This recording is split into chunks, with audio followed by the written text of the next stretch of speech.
Olá, tudo bem? Eu sou a professora Larissa Carvalho. Bem-vindos aqui ao nosso evento focado no TJ São Paulo. Eu sou a professora Larissa e estou aqui com você para falarmos um pouquinho a respeito de direito administrativo. Nosso foco de hoje, a gente vai falar a respeito de um dos conteúdos mais importantes para a sua prova e que eu sempre costumo mencionar, costumo falar que todos os concursos que caem em direito administrativo vai cobrar um pouquinho aí de atos administrativos. Então, esse é o nosso tema de hoje. Mas antes, para a gente começar a falar de atos administrativos, a gente precisa trazer algumas definições antes da gente entrar para falar de espécies, para falar das classificações, de requisitos, de atributos e etc. Tá?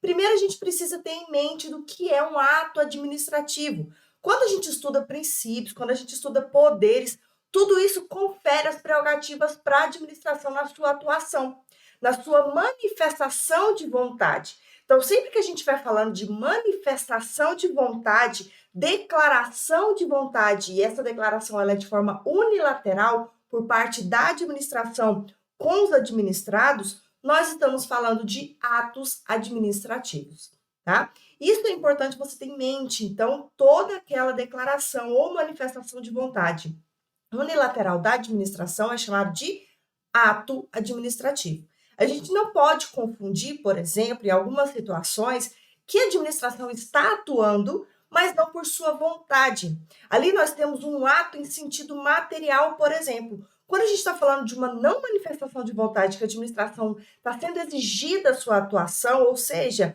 perante o princípio da legalidade, a administração ela precisa atuar, nós não estamos falando de um ato administrativo, nós estamos falando de um fato administrativo. Por exemplo, os atos enunciativos, alguns doutrinadores sequer consideram esses atos enunciativos como atos em si, e sim um ato material, que ali é uma mera enunciação, ele só está anunciando alguma coisa que aconteceu. Não tem declaração de vontade, uma manifestação de vontade da administração. Por exemplo, ali uma emissão de uma declaração ou de uma certidão de nascimento. A administração está editando aquilo ali porque ela quer? É uma manifestação de vontade? Não. Então, nós temos ali um fato administrativo. Então, cuidado, não confundir ato com fato administrativo, tá? Quando a sua questão, quando a sua prova, ela quiser falar a respeito dessa diferença entre ato e fato, ela vai deixar isso bem explícito, tá? Por que a gente precisa, né, ter em mente isso? Porque você pode olhar para uma questão e estar falando, classificação de ato e dar um exemplo que na sua cabeça não tem manifestação de vontade. Aí você fala, não, então isso não é ato, eu preciso anular essa questão. Para. Se a sua banca quiser cobrar o que é fato ou um ato para a administração, ela vai deixar isso bem explícito na questão e ela precisa deixar isso explícito na questão. Tudo bem? Tranquilo com relação a isso? Então, vamos falar um pouquinho a respeito das classificações, só para você ter em mente isso daqui, tá? Então, o que são atos em si? Nada mais são, então, do que essas ações que são voluntárias, tá? E unilateral, voluntárias, a administração, ela quer manifestar. É uma declaração de vontade, tá? É diferente de fato, como eu já disse aqui para você, que o fato administrativo nada mais é do que um ato material. Não tem ali uma manifestação explícita de vontade ali para garantia de um interesse público, né? É o caso ali dos atos enunciativos, né? Que apenas vão declarar alguns atos aí que não tem manifestação de vontade. Tudo bem? Tranquilo? Com relação às classificações, vou trazer algumas classificações que elas são as mais cobradas em prova, tá? O que isso quer dizer? Você pode eventualmente se deparar em alguma questão com alguma classificação que você nunca viu, tá? Mas por quê? Porque essas classificações elas são mais doutrinárias, tá? Então pode existir um doutrinador que inventa uma classificação para um ato administrativo. Pode acontecer? Pode cair na sua prova? Acho difícil, tá? O que mais cai nas provas são as classificações mais recorrentes. Professora, então como que eu vou saber quais são as classificações de atos mais cobradas em prova? Fazendo questão de prova. E nada melhor do que você estar numa plataforma de questões onde você possui uma maior quantidade de questões possíveis, tá? Que vai abordar todos os tipos de classificações de atos administrativos. Então, quanto mais questões você fizer, mais apto a responder uma questão de classificação de atos você estará. Tudo bem? Bem-vindos ao Que Concursos. Vamos lá, então. Classificações de atos administrativos. A primeira classificação é uma questão muito recorrente no sentido de que você pode eventualmente encontrar essa palavra ao longo de toda a sua prova de direito administrativo. Ato vinculado, ato discricionário. Então, o que é algo que é vinculado e o que é aquilo que é discricionário? Muito importante, quando a gente fala dessas classificações de vinculado ou discricionário, uma coisa que você não pode esquecer para você não errar a questão de prova. Toda administração, ela é submetida ao princípio da legalidade. Isso tem que ficar muito claro na sua cabeça. Por quê? O que diz o princípio da legalidade? Toda atuação da administração deve estar prevista na lei. Tanto que a gente tem até o atributo ali da presunção da legitimidade. A gente pressupõe que tudo que a administração faz é legal, é válido, está na lei. Tá? Princípio da legalidade. A administração ela só pode fazer, só tem que fazer aquilo que está previsto na lei, certo? Mas se está na lei, ela tem a obrigatoriedade de fazer. Aí entra essa questão. O ato ele é vinculado ou ele é discricionário? A lei, quando um ato ele é vinculado, a lei vai me estabelecer exatamente a atuação da administração. Exatamente, existe um vínculo entre a atuação da administração e a lei. Eles têm que ser exatos, certo? O ato ele é vinculado. Qualquer coisa que a administração atue que seja diferente daquilo que está na lei, aquilo é ilegal, porque está violando a lei. Se aquele ato ele é ilegal, ele deve ser anulado, certo? E calma, não se precipite que a gente vai falar sobre anulação e revogação, tá? Isso aqui é só um adendo para você ficar atento com relação a essas questões, tudo bem? Quando, por exemplo, a lei determina a administração, você só pode atuar nessa situação fazendo X. O que a administração vai fazer? X, certo? Qualquer coisa que ela faça diferente de X, se ela quiser fazer Y, W, Z, está diferente da lei, aquele ato é ilegal, ele vai ser anulado, certo? Agora, quando um ato ele é discricionário, a lei, presta atenção, a lei vai me estabelecer uma discricionariedade, ela vai me estabelecer uma margem de escolha, mas isso deve estar na lei. Essa margem de escolha da administração deve estar prevista na lei, porque se ela não estiver na lei, o ato de qualquer forma vai ser ilegal, concorda? Por quê? Porque princípio da legalidade, toda atuação da administração deve estar prevista na lei, certo? Deve ter um tipo penal, tipicidade dos atos administrativos. Então, a discricionariedade, essa margem de escolha deve estar prevista na lei, certo? Por exemplo, isso aqui a gente tem muitos casos ali nas questões disciplinares, tá? Quando a gente fala dos estatutos disciplinares, ele vai trazer ali, por exemplo, a suspensão de até 90 dias. Isso é uma margem de escolha da administração? Ela pode aplicar uma suspensão de 1 dia? Pode. Ela pode aplicar uma suspensão de 80 dias? Pode. Uma suspensão de 30? Pode. Essa é a margem de escolha, até 90 dias, certo? Quando a gente traz, por exemplo, lá na nova lei de improbidade administrativa, que tem uma multa civil de até 24 vezes a remuneração, existe uma margem de escolha, certo? Então, cuidado, existe essa margem de escolha. Como que a administração ela vai escolher?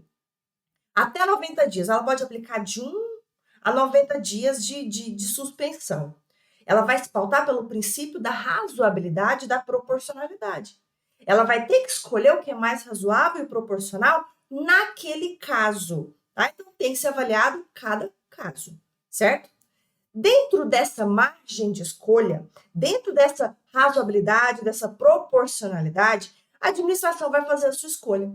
Se, por exemplo, a administração escolheu algo que não era proporcional, que não era razoável, aquilo ali pode ser submetido a uma anulação? Não. Por que não? Porque um ato que está dentro da margem de escolha está dentro da lei, está dentro da margem de escolha. Aquilo ali pode ser submetido a uma revogação, um critério de mérito da administração, certo? Por quê? Porque a margem está dentro da lei, tudo bem? Mas aí eu te pergunto, atos discricionários, eles podem ser revogados, mas os atos discricionários, eles podem ser anulados? A anulação não cabe para aqueles atos que violam a lei? Sim, Existe alguma possibilidade de um ato discricionário estar violando a lei? Sim. Em quais casos? Quando viola essa discricionariedade. Quando viola essa margem de escolha. A lei diz para mim, olha, você pode suspender o seu servidor público por até 90 dias. Você tem uma margem de escolha. A lei me disse até 90 dias. O seu chefe imediato, ou o chefe ali a que cabe a sua competência, a aplicação dessa suspensão, decide aplicar a suspensão de 100 dias. Peraí, a lei disse até 90. Se você extrapola essa margem de escolha que a lei me determinou, aquilo é ilegal. E para atos ilegais cabem o quê? Anulação. Então vem comigo, presta atenção de novo. Atos vinculados podem ser anulados, certo? Qualquer coisa que seja diferente de um ato vinculado estabelecido na lei é ilegal, o ato é nulo, certo? Atos vinculados podem ser revogados? Não podem. Porque qualquer coisa que seja diferente está violando a lei. E tudo que está violando a lei é ilegal, cabe o quê? Anulação. Para atos discricionários, os atos discricionários, eles podem ser anulados? Sim. Certo? Quando extrapola essa margem de escolha. Mas a regra que acaba ali, né, acontecendo a revogação. Por quê? Então, cuidado. Por que esses atos discricionários eles podem ser anulados? Quando ultrapassar essa margem de escolha, certo? Atos vinculados. Qualquer vício de ato vinculado, qualquer coisa que seja diferente daquele ato vinculado, o ato é nulo, certo? Só pode ser anulado. Atos discricionários podem ser revogados ou anulados em caso de violações dessa margem estabelecida pela lei. Tranquilo? Atos vinculados, atos discricionários. Vocês vão ver essas nomenclaturas de vinculado, discricionário, ao longo de todo o seu conteúdo de direito administrativo. Você colocando isso em mente, fica muito claro qualquer outra coisa que estiver falando, da discricionariedade da administração. Falou de discricionariedade, é uma palavra chique para falar margem de escolha, certo? A administração, ela tem a discricionariedade, ela tem a escolha, tá? A lei vai dizer, administração, você pode fazer X, Y, Z, tá? Escolhe o que você quer. Ela vai lá e faz W, não, aí não, né? X, Y, Z, W não, você violou, fez outra coisa diferente que estava na lei. Isso é ilegal, o ato vai ser nulo. Ainda que seja um ato discricionário, esse ato vai ser nulo, beleza? Outra classificação que nós temos, atos gerais ou atos individuais. Atos gerais é para galera, é para geral, tá? Significa que eu não tenho um recebedor desse ato específico, eu não tenho um destinatário específico, certo? Por exemplo, publicação de um edital. Saiu a publicação, é para quem? Sei lá, para todo mundo. É para geral, é para galera, é para o povão. Tá? Agora, sua nomeação, que logo mais vai acontecer, amém? Amém. A sua nomeação tem seu nome lá no Diário Oficial? Tem. Tem um destinatário específico? Tem você. Certo? Por exemplo, outro caso, editais de licitações que são publicados em Diário Oficial. Eu sempre pergunto, quem é que lê Diário Oficial? Concurseiro. Empresa que quer participar de licitação. Fora isso, povão, ninguém vê, ninguém sabe, um monte de gente não sabe nem que existe Diário Oficial, né? Publicou ali um edital de licitação. Para quem é? Para todo mundo? Cuidado. Porque o edital de licitação ele pode trazer ali as empresas específicas. É para serviços e obras de engenharia. Opa! Uma empresa que fornece caneta não pode participar dessa licitação. Tudo bem? Então, eu tenho um destinatário específico para esses casos. Então, é um ato individual, tá?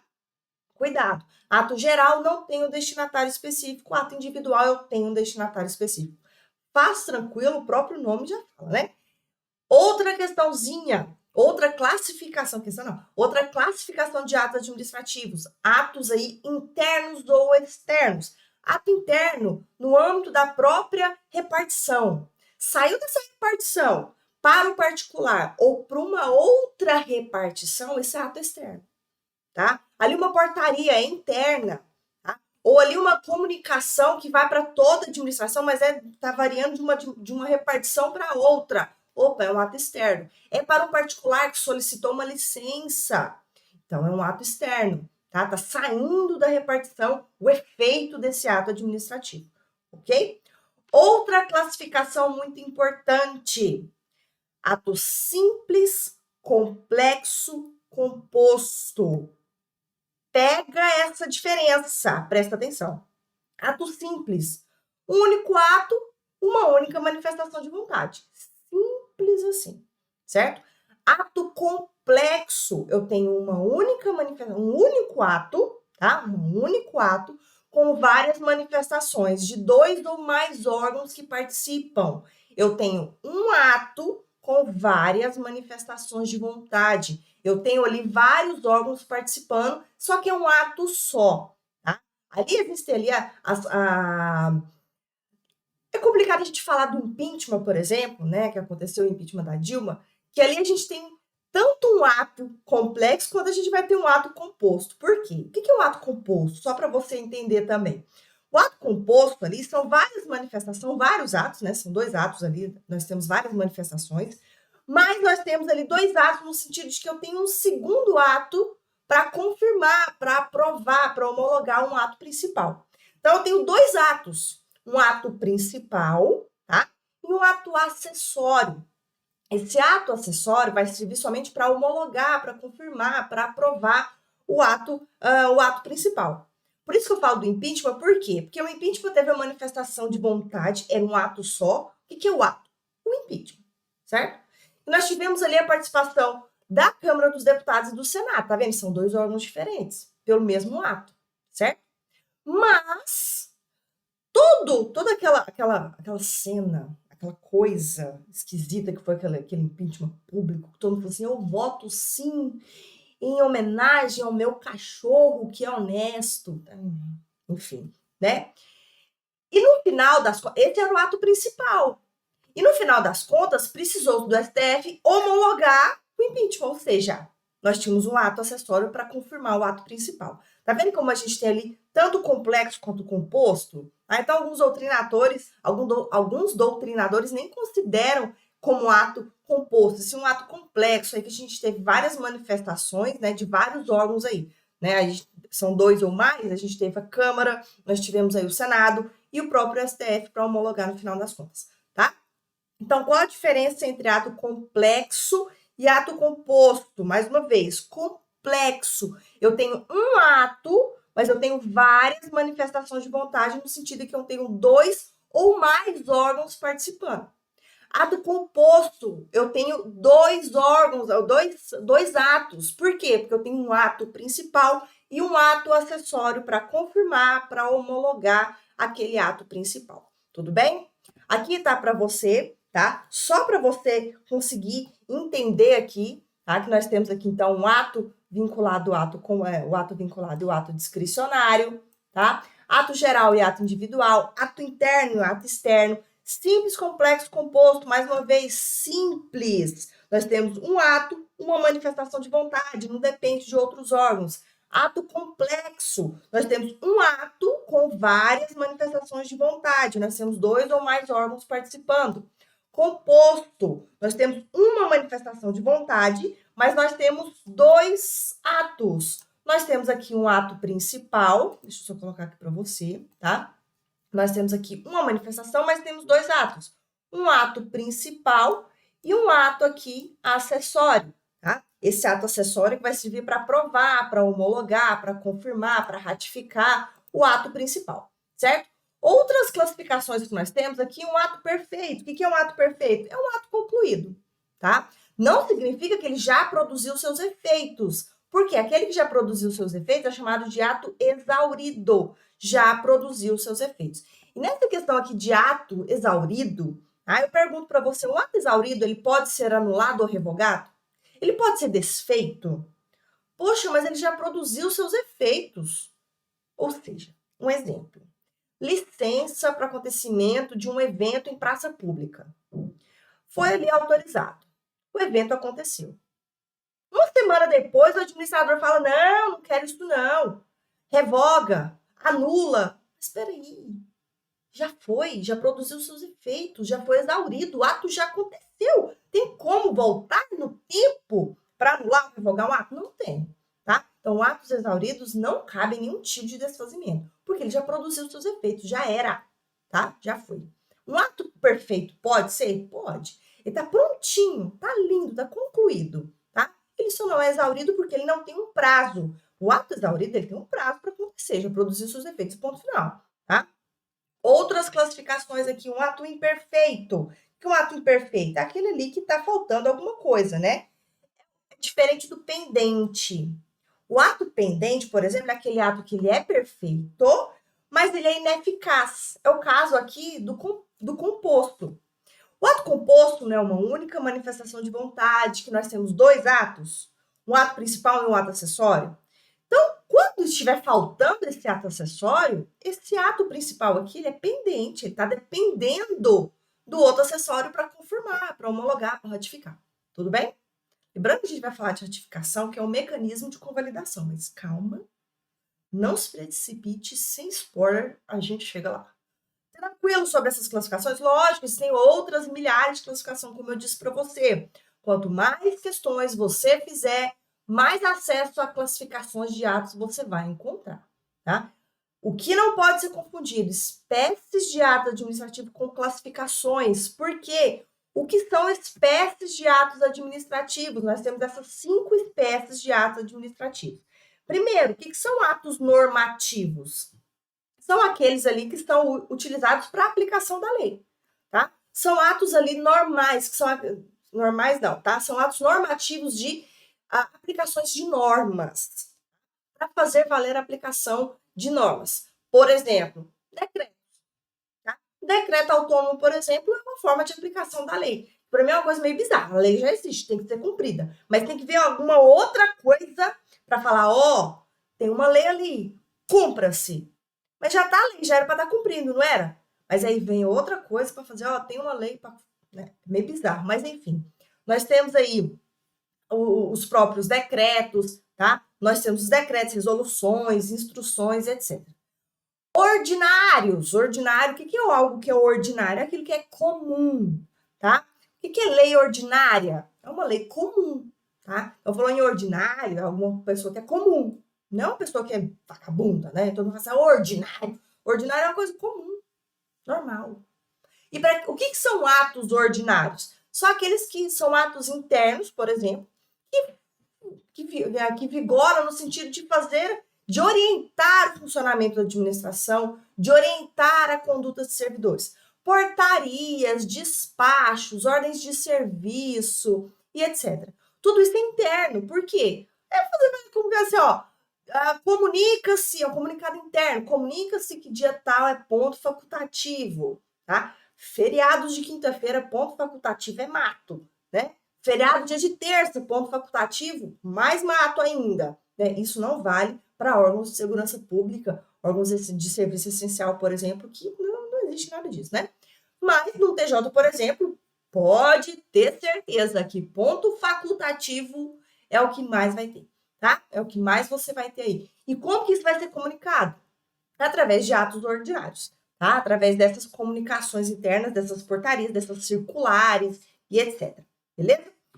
Atos negociais, são negócios. A administração ela tem a faculdade de realizar atividades. O que é a faculdade? É a possibilidade de aceitar, de deixar alguém fazer alguma coisa. Ou seja, exemplos de atos negociais. Licenças, autorizações, tá? Então, nós temos essas permissões. A administração ela tem a faculdade, a possibilidade, a discricionariedade, pegou? De aceitar alguém fazer ou não. Licença, autorização, permissão e etc. Tá? Outras espécies de atos punitivos são aqueles que vão trazer o quê? Punição. Tá? São oriundos aqui do poder disciplinar, que é a manifestação do poder de império, tá? Da administração, ok? Isso aqui pode ser tanto de caráter interno quanto de caráter externo, tá? Mas aqui os externos é só nos casos aí, né, de externo no sentido de para o particular que tenha vínculo, tá submetido aí à administração, tá? A disciplina administrativa. Então, nós temos aqui as advertências, as suspensões, as demissões, etc. Atos enunciativos, ó, coloquei um asterisco por quê? Como eu disse para você agora há pouco.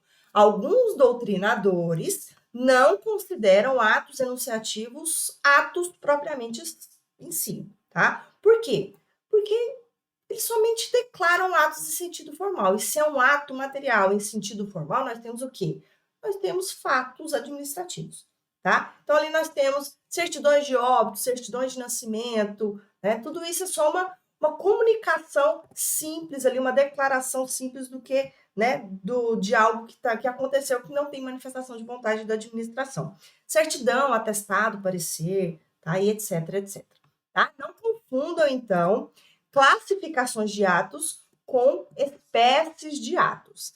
Assim como você também não pode confundir requisitos de validade dos atos administrativos com atributos de atos administrativos.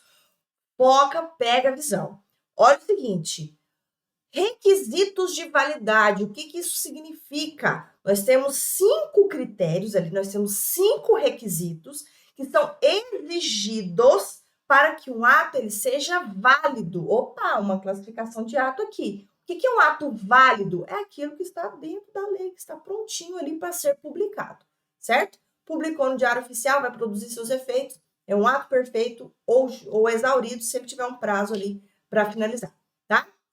Quais são esses 5 requisitos de validade? É a nossa mnemônica do COFIFOMOB. Competência, finalidade, forma, motivo e objeto. Todos os atos, presta atenção em mim, todos os atos administrativos devem ter os 5 requisitos.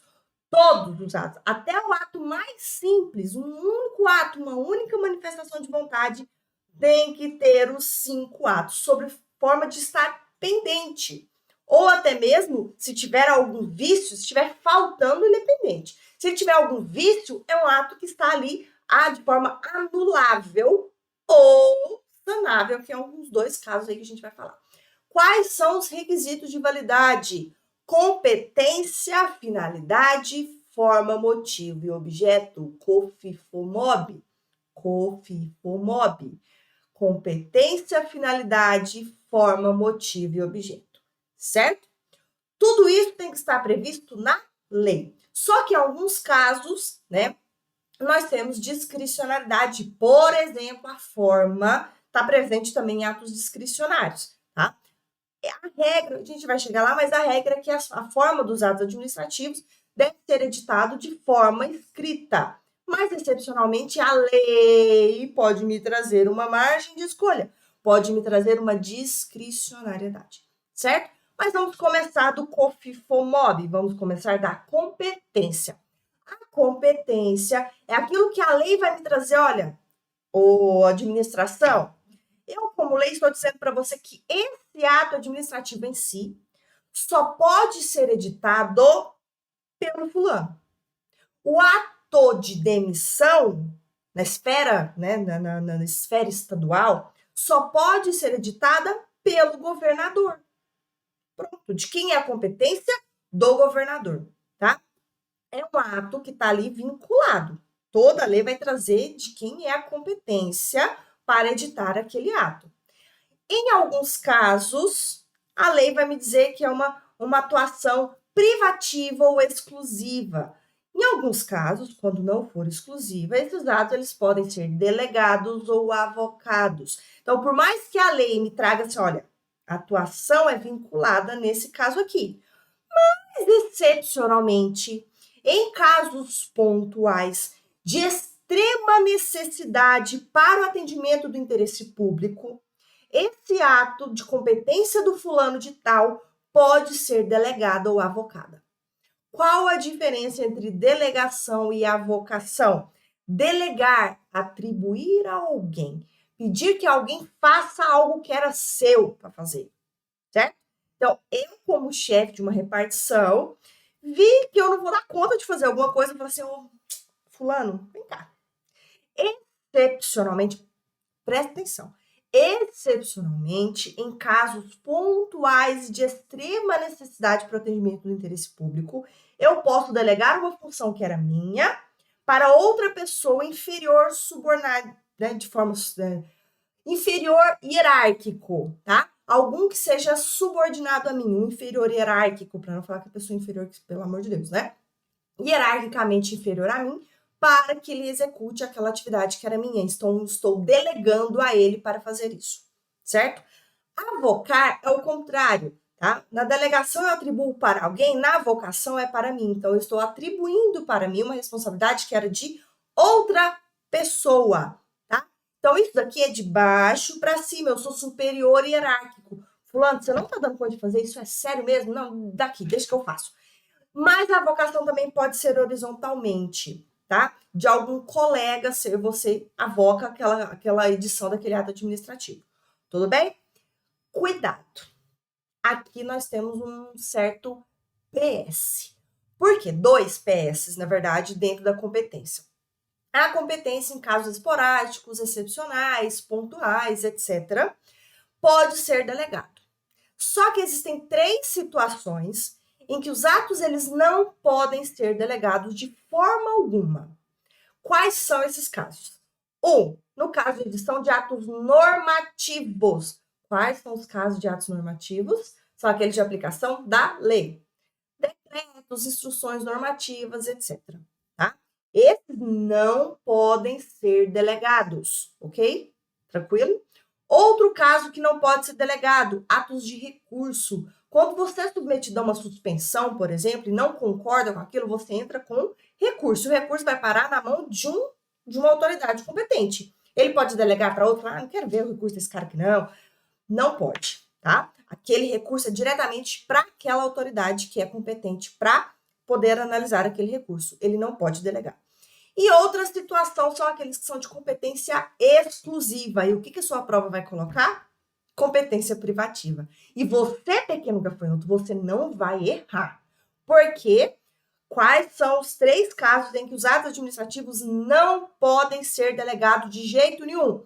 Atos normativos, atos de recurso de competência exclusiva. Tá bom? Muita atenção com relação a isso. Tranquilo? Outro PS com relação à competência. Vícios de competência. A administração disse para mim que quem pode editar determinado ato é somente aquela autoridade que é competente, certo? Só que foi outro fulano que fez. Aquela demissão, que era só o governador, o secretário de Segurança Pública foi lá e assinou aquela demissão. Pô, aqui dando exemplo de secretário de Segurança Pública, mas pode ser, né, qualquer outra, um juiz de uma comarca, tá? Da comarca X. E aí ele fez, mas na lei estava falando que era o governador, não era o juiz. E aí, tem um vício? É ilegal isso aqui? Primeiro, é ilegal porque tá fora da lei, certo? Mas, nos casos de vícios de competência, esse vício, ele é sanável. Sanável significa que a administração ela vai anular de cara? Não, ela tem a possibilidade de, nesse caso, com vício de competência, de promover algo que a gente chama de convalidação, certo?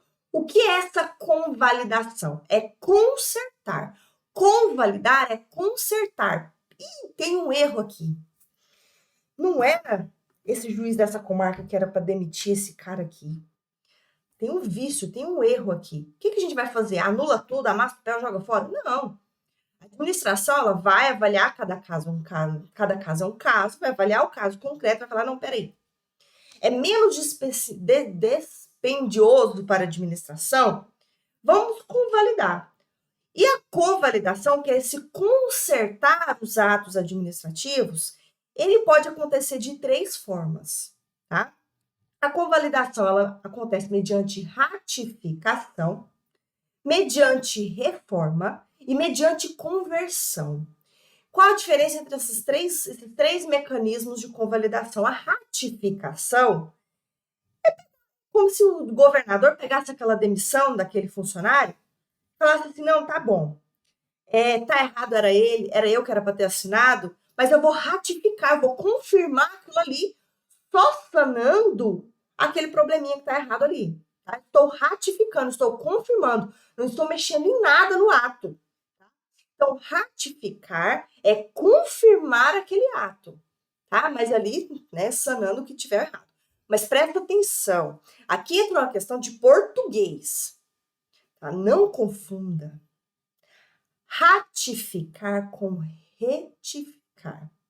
O que tem de diferente? A letra E, de errado.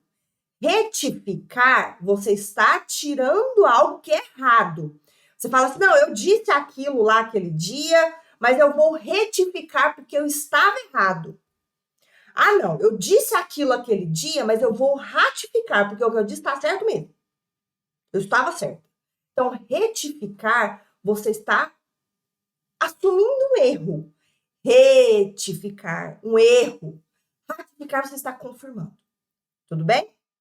Tranquilo? Existem outras formas de convalidação, como eu falei, a conversão. Você está pegando aquilo que é ilegal, que está ilegal, que tem um vício, e está substituindo por algo que é correto, certo?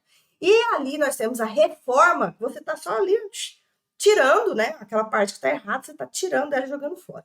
Tá? Então, cuidado, nós temos esses três mecanismos de conversão. Presta atenção. A convalidação. A convalidação ela pode ser executada mediante ratificação, mediante reforma e mediante conversão. O que é converter? Você está substituindo uma coisa por outra. Reforma, você está jogando uma coisa que está errada fora. Tudo bem? E a ratificação está só confirmando. Ok? Beleza? Tranquilo. Isso pode acontecer nos vícios de competência, tá? Que são vícios que são sanáveis. Dentro dos requisitos de validade, o requisito da forma também pode ser sanável. Significa que vícios de forma podem ser convalidados, tudo bem? Podem ser consertados. Somente esses dois vícios aí que podem ser convalidados. O vício da competência e o vício da forma, tudo bem? Então, tá aqui para você, tá? Os requisitos de validade, a gente falou da competência, mas presta atenção que a gente vai falar de outras, tudo bem? Aqui, ó, como eu disse para você, a competência ela é sanável e a forma também ela é sanável. A competência, nos casos de vício de competência, então ela pode ser ali convalidada mediante ratificação, né? Quando aquele ato ali tem um vício de competência encaminhado para a autoridade que é competente.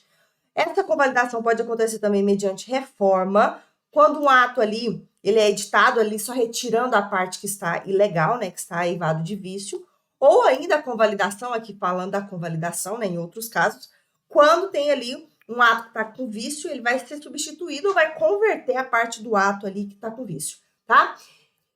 A competência pode ser delegada ou avocada. A delegação não pode acontecer para atos normativos de recurso de competência exclusiva. E a finalidade, tá? A nossa finalidade, que é outro requisito de validade, pensando aqui no princípio da impessoalidade, por exemplo, e pensando também em outros dois princípios, que eles são princípios basilares da administração pública. Quando eu falo do princípio basilar, é porque ele é uma base, ele é uma coluna que segura a administração pública. Não significa que é superior aos outros, porque não existe hierarquia entre princípios. O princípio da supremacia do interesse público e da indisponibilidade do interesse público. O interesse público, ele é supremo, não pode se dispor, a administração não pode abrir mão, tanto que a finalidade da administração pública, tudo que a administração faz é para o bem da humanidade. Tudo que a administração faz é pelo bem do povo, é pelo interesse público, porque o interesse público ele é supremo. Qualquer coisa que seja diferente disso, viola-se a finalidade.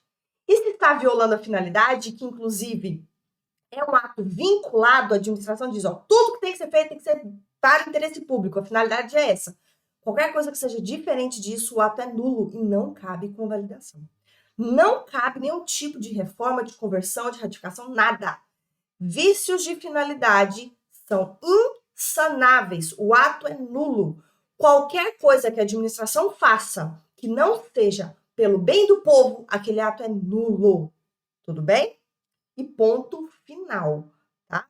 Não existe administração, o fulano, isso acontece muito na prática, mas a sua prova não quer saber da prática, tá? Ela quer saber da teoria. Acontece muito de chefe que não gosta do outro, né, do seu subordinado, fala assim, fulano, eu vou mandar você lá para a comarca do raio que o parta, porque eu não gosto de você. Mas você acha que ele vai colocar isso no papel? Não. Prezamos pelo princípio da impessoalidade, da finalidade e do interesse público. Eu estou mandando você para lá, para a comarca do raio que o parta, porque lá no raio que o parta precisa de você. Lá você será mais útil, longe de mim. Porque ele não pode colocar no papel que a finalidade não é o interesse público, tá? Porque existe um vício de finalidade aí, né? E vícios de finalidade são nulos. Ponto final. Tudo bem? Tanto quando a gente fala de abuso de poder, nós temos essas questões aí que a gente entra no abuso mediante excesso, mediante desvio, tá? Que o desvio é o desvio de finalidade. Nesse caso desse exemplo que a gente manda o cara pro raio que parta, né? Ali eu tenho o poder, é da minha competência, mas eu não estou fazendo isso prezando pelo interesse público, e sim violando aqui a impessoalidade, né? Pensando no meu individual, eu estou mandando o cara embora porque eu não, embora pro raio que parta, né? Removendo ele dali porque eu não gosto dele. Então, aqui tem um desvio de poder mediante desvio de finalidade. Se é um desvio de finalidade, é o quê? Um vício insanável. Aquele ato ele é nulo. Massa? Beleza? Outro requisito de finalidade. Forma, finalidade. Oh, competência, finalidade e forma. Como eu já tinha antecipado para você. A forma nada mais é do que a exteriorização do ato. É a materialização do ato. E se é algo que é materializado, a regra é que os atos sejam na forma escrita. Por quê? Pensando no princípio da publicidade. Pensando no princípio da publicidade, os atos eles devem ser públicos, tá? E aí, pensando ainda na lei da transparência, né, os atos, além de serem públicos, eles devem ser transparentes. Não basta estar escrito, a gente precisa entender o que está escrito ali, né? Então, os atos sendo públicos, eles vão estar na forma escrita. Essa é a regra. E se é regra, tem exceção, tá? E essa exceção deve estar expressa na lei. E essa discricionariedade deve estar prevista na lei. A regra é que a lei me vincule a forma de um ato administrativo de forma escrita. Se houver a possibilidade de ser editado de outra forma, a lei tem que me trazer essa possibilidade, essa margem de escolha, essa discricionariedade. Por exemplo, né, a gente pensa aí, né, no Tratado de Marrakech, né, que fala a respeito do acesso de obras públicas para cegos ou aqueles que têm deficiência visual. É de forma escrita, mas existe a possibilidade de você entrar, por exemplo, no site do Planalto e ouvir alguma determinada lei. Está escrito? Não, está em áudio, certo? Outro exemplo clássico que eu dou em aula, que as pessoas às vezes falam assim, nossa, verdade, não parava para pensar nisso. Mas, por exemplo, a polícia, ela te para na rua com uma cartinha? Não. Ela te para na rua através de um sinal sonoro, né? Ou gestual, falando, para aqui, meu filho. Se você não fizer isso, você vai passar por cima dele e vai falar assim, não. Porque a professora de Direito Administrativo diz para mim que os atos administrativos eles devem ser de forma escrita. Aí ele vai te mandar um SEDEX, vai te mandar uma cartinha ali para falar assim, pare, né? Não, pelo amor de Deus. Então, existem essas outras exceções dos atos administrativos, tá? Então, olha, o que eu quero que você preste atenção na forma? É a exteriorização, a materialização do ato em si, beleza? Falamos, então, de competência, finalidade e forma, agora nós temos o motivo. Acenda as luzes, coloque no seu material pisca-pisca, marca-texto, tudo que for possível, porque você precisa ter muita atenção com relação ao motivo, ao requisito de validade do motivo. Vamos lá. O que é motivo? É a causa imediata de um ato administrativo. É a situação de fato e de direito que pressupõe, que determina, que autoriza a edição de um ato administrativo, certo? Motivo é o que, então? A causa imediata, é um fato, é um pressuposto fático e de direito que possibilita, que autoriza a edição de um ato administrativo. Tá aí tudo bem, ok? O que diabo isso significa? Eu tenho princípio da legalidade, eu tenho uma lei que está escrito aqui assim para mim, ó. Conduta X do servidor passível de suspensão. Vamos lá, não vou colocar discricionalidade, não vou colocar um negócio vinculado. Situação X passível de advertência. Pronto. Opa! Então, eu tenho aqui um pressuposto legal. Eu tenho um pressuposto de direito. Por que um pressuposto legal? Porque está na lei falando que a conduta X é passível de advertência. Beleza. Fulano de tal cometeu a conduta X. Aquela conduta X é essa mesma que está aqui? Pressuposto fático. Eu tenho uma situação ali, X, E aqui no papel está me dizendo que aquela situação X é passível de advertência. Pronto, eu já tenho um motivo para quê? Para instaurar ali uma sindicância, por exemplo, tá? Tenho ali a possibilidade de instaurar uma sindicância. Massa, eu tenho o que aqui? O motivo. Beleza. É um pressuposto fático, é algo que está aqui no mundo, no campo das ideias, porque está no meu pressuposto legal. Está na minha lei, falando que aquilo que ele fez cabe advertência. Instaurei a sindicância. Publiquei a portaria.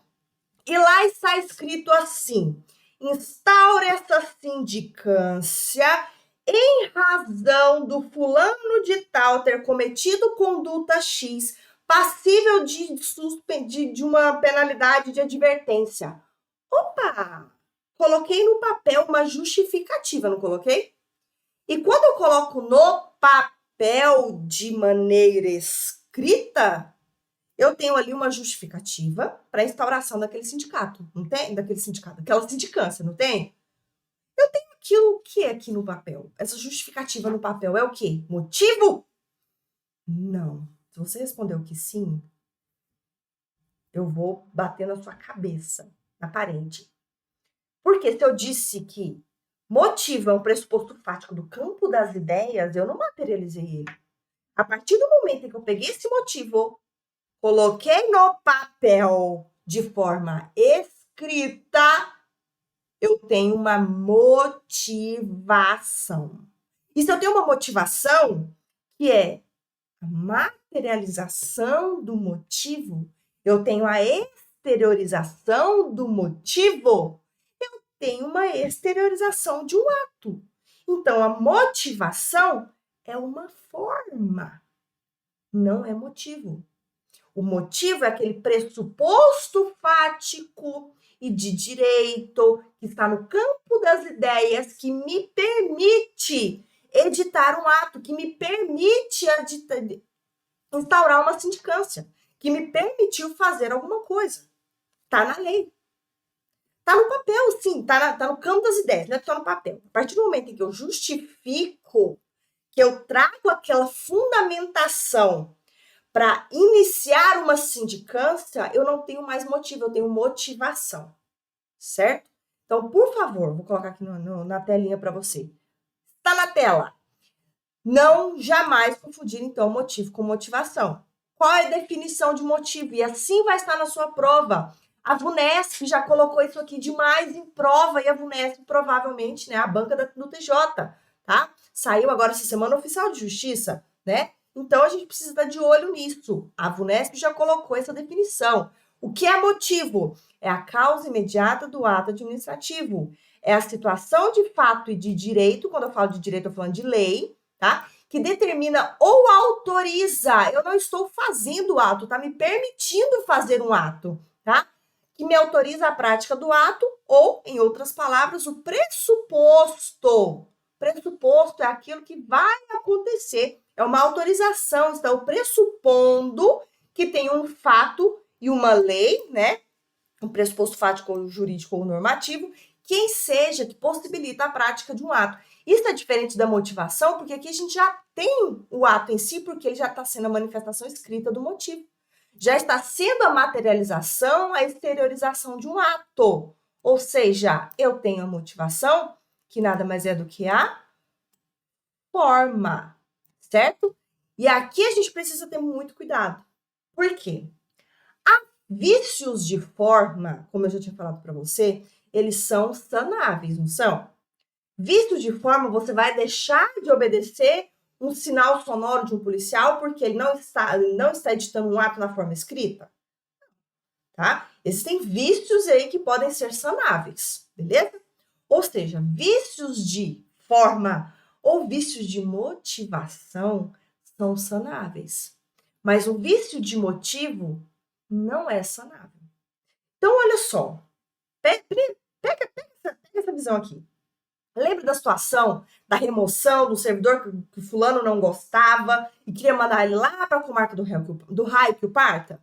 Beleza. Existe uma possibilidade de remoção para uma outra comarca, não tem? O motivo está aqui. Olha, prezando pelo interesse público, existe a possibilidade, no interesse da administração, pela remoção do servidor. Tá isso na lei, certo? Só que aquela conduta do fulano ali não tem nada a ver com o que tá na lei. Então, quando ele colocou no papel, a gente viu assim, pô, mas no papel tá errado, não é isso. Existe um vício de motivação. Esse vício pode ser sanável.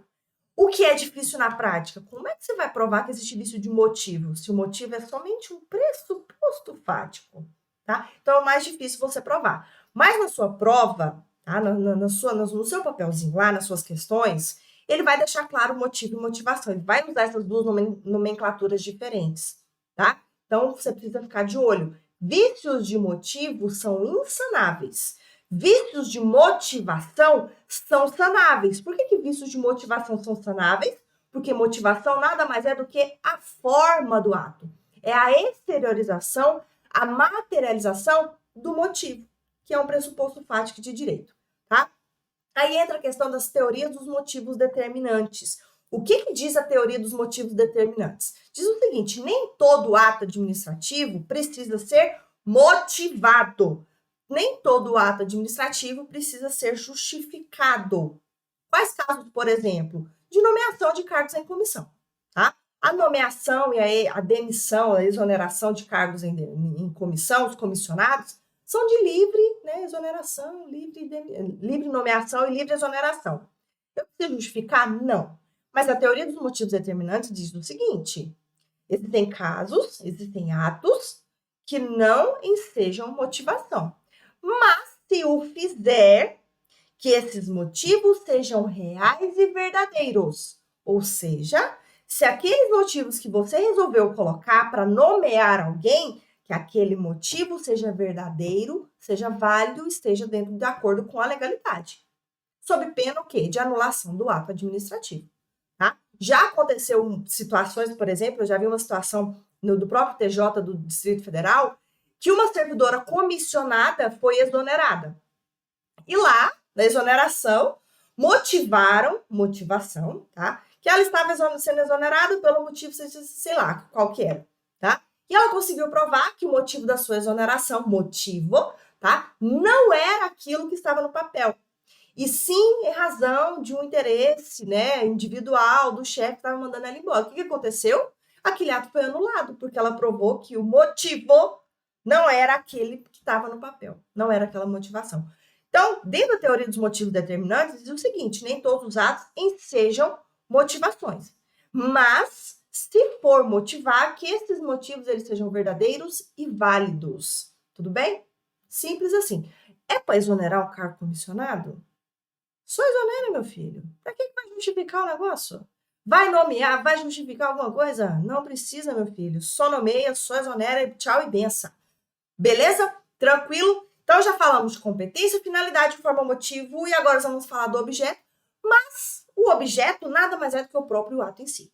Tá? O que é qual é o requisito de objeto de uma demissão? A demissão. Qual que é a da suspensão? Suspensão. Qual que é a da edição de um despacho? O despacho. Então, o objeto nada mais é do que o próprio ato em si. Tá? Então, por exemplo, para demissão, tem uma competência do governador do estado, tem uma finalidade, interesse público, tem uma forma, de forma escrita, através da instauração de um processo administrativo disciplinar. Qual é o motivo? Está ali na minha lei, na lei estadual 10.726, né, que é o Estatuto dos Servidores Públicos Civis do Estado de São Paulo. Qual que é o objeto? Demissão. Simples assim. Tudo bem? Tranquilo? Então, a gente, para finalizar rapidinho, só vou comentar com você quais são os atributos, tá? E aqui, só para a gente falou aqui de todos os nossos requisitos de validade, né? Competência, finalidade, forma, motivo e objeto. Que o objeto é o próprio ato em si, tá? Nem coloquei aqui para você porque ele é bem tranquilo. Demissão do servidor, qual é o objeto? A demissão, tá? Então, enfim, é isso. Atributos. O que são os atributos? Atributos. Aquela menina tem um atributo, aquele cara tem um atributo, aquele fulano tem um atributo, os atributos da PAT. PAT, o que é a PAT? Presunção da legitimidade, da veracidade, autoexecutoriedade, tipicidade, imperatividade. Então, nós temos esses 4 atributos dos atos administrativos. Todos os atos administrativos têm esses 4 atributos? Não. A autoexecutoriedade e a imperatividade não estão presentes em todos os atos administrativos. Eles só estão presentes nos atos administrativos que sejam ali obrigações ou restrições para os particulares, oriundos aí do poder, de manifestação do poder de polícia, tá? A presunção da legitimidade ou da veracidade, né, são os dois casos, pressupõe-se que todo ato administrativo, prezando pelo princípio da legalidade, eles são legais e válidos, tá? São legais, estão dentro da lei, estão prontos ali, estão perfeitos para serem publicados, tá? A presunção dessa legitimidade, ela é relativa, tá? No sentido de que se eu percebo, se eu acho que aquele ato administrativo que foi editado pela repartição, ele é ilegal, a prova em contrária é minha. Então, o ônus da prova em contrário contra a legitimidade e a veracidade de um ato administrativo cabe ao interessado. Tá? Lógico que a própria administração, pautada pelo princípio da autotutela, ela pode anular seus próprios atos que estão eivados de vícios. Mas, se eu, como interessado, verifico que existe uma possibilidade de uma ilegalidade, o ônus da prova cabe ao interessado. Tudo bem? Beleza?